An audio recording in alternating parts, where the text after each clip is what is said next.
একটু মুখের কাপড়টা সরান তো দেখি। মুখের কাপড় সরানোর সঙ্গে সঙ্গে হালিমাতুস সাদিয়া নিজের চোখটাকে হাত দিয়ে ঢেকে ফেলেছে, চমকে উঠেছে।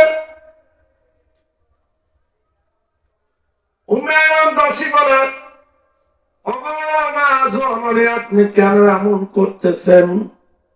বলে, খোদার কসম, জীবনে কত বাচ্চা চোখে দেখেছি, কিন্তু এত সুন্দর চেহারাওয়ালা বাচ্চা আমার জীবনে আমি কোনোদিন দেখি নাই। সুবহানাল্লাহ। যখন আমেনা মুখের কাপড় সরাইল, চেহারার একটা নূরের ঝলক আমার চোখে লাগলো, আমি আর চোখে দেখি না। জোরে কান সুবহানাল্লাহ। দৌড় দিয়ে বাহিরে গেছে, স্বামীরে ডাক দিছে, স্বামী সারাদিন তো ঘুরলাম, কোনো বাচ্চা পাইলাম না, মিটল না, উটটাও দুর্বল, খেতে দিতে পারি না। আস্তে আস্তে আমাদের বিকাল হয়ে গেছে। আগে সব বাচ্চাগুলো দলি দলি বাচ্চা, দলি দলি বাচ্চাদেরকে দলি দলি বাচ্চারা মায়েরা কালেকশন করে নিয়ে গেছে। ছোট্ট একটা শিশু বাচ্চা, কিন্তু বাচ্চাটার চেহারা বড় সুন্দর। আসেন একটু দেখেন। হয় না, গরিব মানুষের বাচ্চা নিয়ে কি লাভ হবে বলে একটু দেখেন তো। স্ত্রীর কথা, স্বামী গেছেন, দেখছেন, মা লাগছেন। হালিমাতুস সাদিয়া বলে, ও উম্মে আয়মান দাসী, আমার কোলে একটু দাও। হালিমাতুস সাদিয়ার কোলে দিলে দুইটা স্তন শুকিয়ে গেছে, দুগ্ধ নাই। আমার রহমতের নবী, বরকতের নবী, আমার কলিজার টুকরা রহমতুল লিল আলামিন, রহমতুল লিল আলামিনকে বুকে জড়িয়ে নিলে। খোদার কসম, হালিমাতুস সাদিয়ার বুকে দুগ্ধ দিয়ে ভরে গেছে। এমন দুগ্ধ জন্ম নিছে, মুহূর্তের মধ্যে টপ টপ টপ টপ করে পড়তে শুরু করেছে।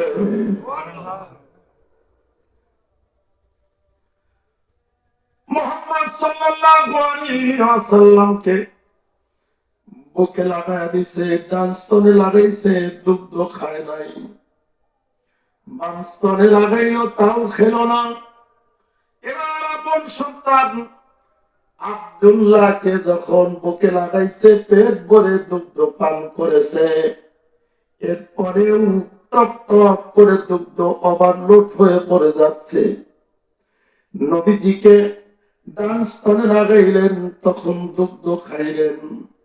এইভাবে 2 বছর পর্যন্ত হালিমাতুস সাদিয়া দুগ্ধ পান করাইছেন। আমার নবীরে বাম স্তনের দুগ্ধ লাগাইলে খায় নাই, বা ডান স্তনের দুগ্ধ লাগাইলে খেয়েছে। বাম স্তনের দুগ্ধে লাগাইলে নবী আহার করে নাই, দুগ্ধ খায় নাই। দীর্ঘ 2 বছর পরে আমার নবীকে যখন জিজ্ঞাসা করেছে হালিমাতুস সাদিয়া, বাবা মুহাম্মদ, তোমারে আমি বাম স্তনে লাগাইলে খেতে না, ডান স্তনে লাগাইলে তুমি পেট ভরে খেতে, মুস্কি হেসে দিতে, তুমি বাম স্তনে কেন দুগ্ধ লাগাইলা না? তুমি যদি বাম স্তনে দুগ্ধ লাগাইতা, আমি হালিমাতুস সাদিয়া নামে ধন্য হয়ে যেতাম।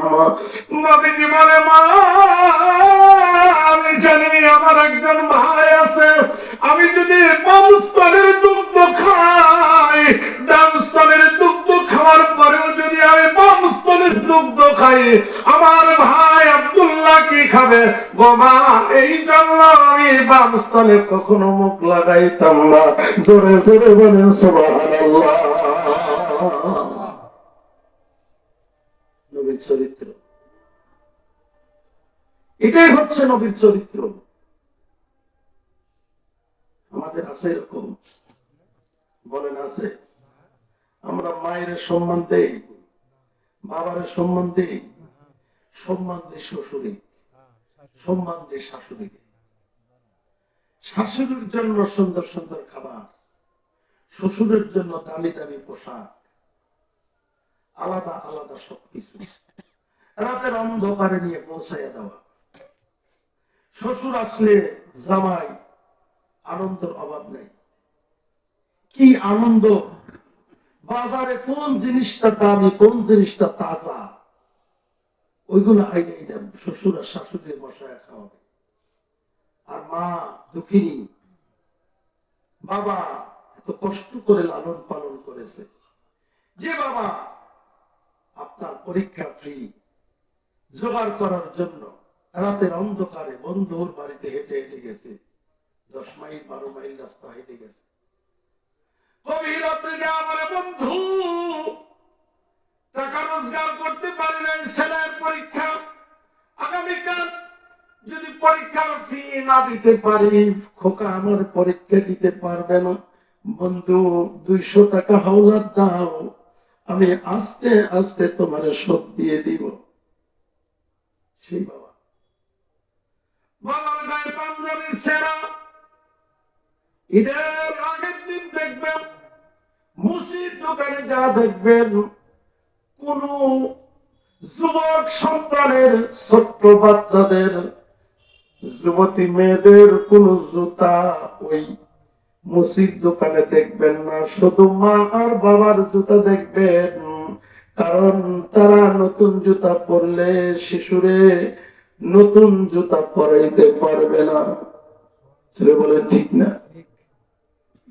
সেই বাবার কবরে নামাইছি, যেতে যেতে মাটি চাপা দিয়েছি, একবার চিন্তা করি নাই বাবারে কোথায় রেখে আসলাম। বাবার সঙ্গে তো আর কোনদিন দেখা হবে না।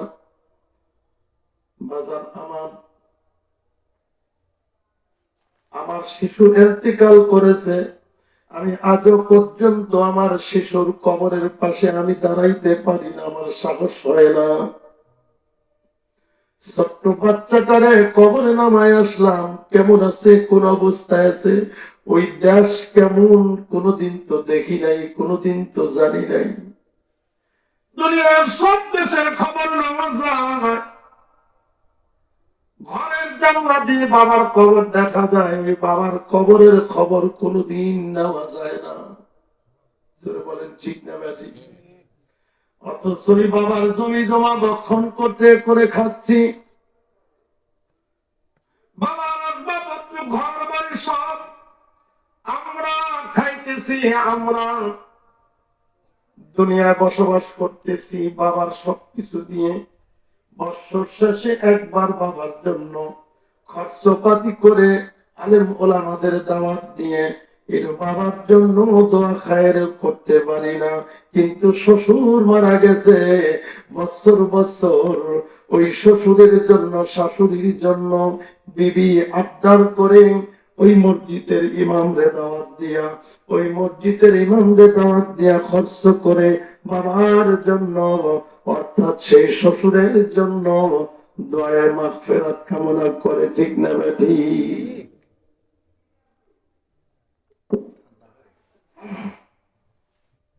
ভাই কি বলছিলেন?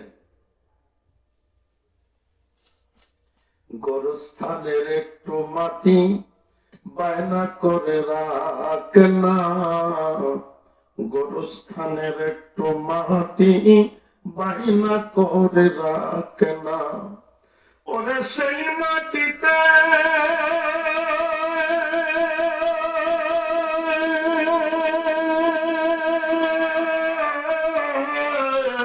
সেই মাটিতে শুইতে হবে রে, সেই মাটিতে শুইতে হবে দিবানিশি রাতে রে, বায়না করে রাখে রে। খাসার পাখি বনের ময়না চিরদিন তো আপন হয় না। যেদিন খাসা ভেঙে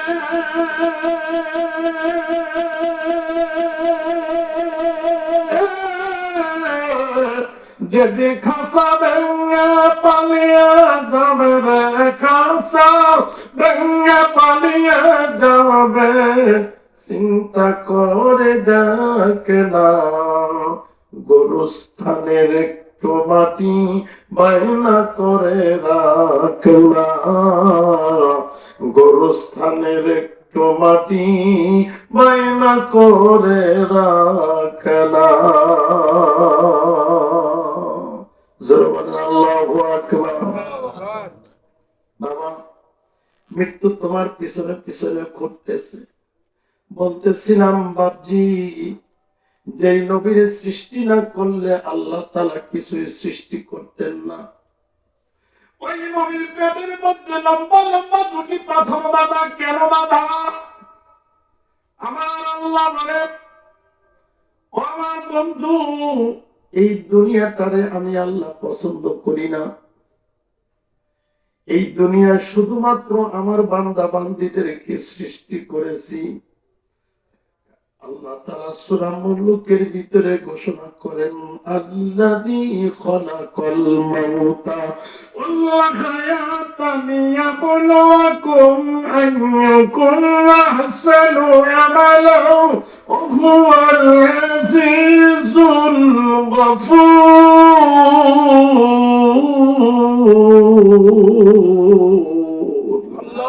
আল্লাহ বলেন, বান্দা, তোমার জন্ম হয়েছে, জন্ম হওয়ার আগে আগে আমি আল্লাহ তাআলা মৃত্যুকে ব্যবহার করেছি। অবশ্যই তোমার মৃত্যু হবে, মৃত্যু থেকে তুমি বাঁচতে পারবে না। মরণ থেকে যতই পালাও, মরণ তোমায় লইবে গিরি। যদিও সুদূর আকাশ পারে, লুকাও তুমি লাগিয়ে সিঁড়ি। ছেড়ে দিব নাকি বাবা? কষ্ট হইতেছে? হ্যাঁ, ঘুমায় যাবেন না? মাইকের আওয়াজ যাদের কানে পৌঁছে গেছে, অনুরোধ জানাবো অল্প সময় একটু বসে পড়েন, ভিতরে ঢুকে পড়েন, মাহফিলের প্যান্ডেলে বসেন। দুনিয়ায় থাকার জায়গা না। আল্লাহ বলে, ও আমার দোস্ত, এই দুনিয়াটারে আমি পছন্দ করি না। এই দুনিয়া আমার কাছে তুচ্ছ। দেখেন না গো বন্ধু, আপনারে মাত্র কয়েক বছর হায়াত দিছি, আপনার উম্মতরে কত কম হায়াত দিছি।